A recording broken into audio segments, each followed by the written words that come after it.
আসসালামু আলাইকুম ওয়া রাহমাতুল্লাহি ওয়া বারাকাতুহু। আমরা দুনিয়াতে চলতে হলে আমাদের নানাবিধ ব্যস্ততায় থাকতে হয়। অনেকের অনেক রকমের কাজ থাকে, পড়ানো থাকে, বিভিন্ন ব্যস্ততা থাকে। তো এই ব্যস্ততার মধ্যখানেও কিন্তু সময় করে আমাদের মহান আল্লাহ তাআলার ইবাদত করতে হবে। যেহেতু পবিত্র রমজান মাস, আমরা অনেক ব্যস্ততা থেকেই ফারেক থাকি। তো আমাদের ইবাদতের মৌসুম এই মাসটাকে বলা হয়। আমরা যদি এখান থেকে ফারেক থেকে ইবাদতে মনোনিবেশ করতে পারি, আমাদের কিন্তু সওয়াব বহুগুণ বৃদ্ধি পাবে ইনশাআল্লাহ। মহান আল্লাহ তাআলা এ বিষয়ে পবিত্র কোরআনে বলেছেন, ফাইদা ফারাগতা ফানসব ওয়া ইলা রাব্বিকা ফারগাব। হে বান্দারা, তোমাদের যখন ব্যস্ততা কমে তোমরা তখন ইবাদতে মশগুল হয়ে যাও এবং তোমরা আল্লাহর কাছে আকাঙ্ক্ষা করো। সুতরাং আমরা বুঝতে পারি, যখনই আমরা কোনো ব্যস্ততা থেকে ফারেক হব, যখনই আমাদের সব রকম ব্যস্ততা দূর হবে, একটু ফ্রি সময় পাবো, তখনই কিন্তু আমাদের আল্লাহর ইবাদতে মনোনিবেশ করা দরকার।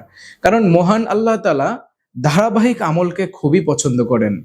আপনি হঠাৎ করে বছরে একবার নামাজ পড়লেন, হঠাৎ করে রোজা রাখলেন, কিন্তু বাকি 11 মাস আপনার মধ্যে ওইটা থাকলো না, তাহলে কিন্তু কোনো লাভ হবে না।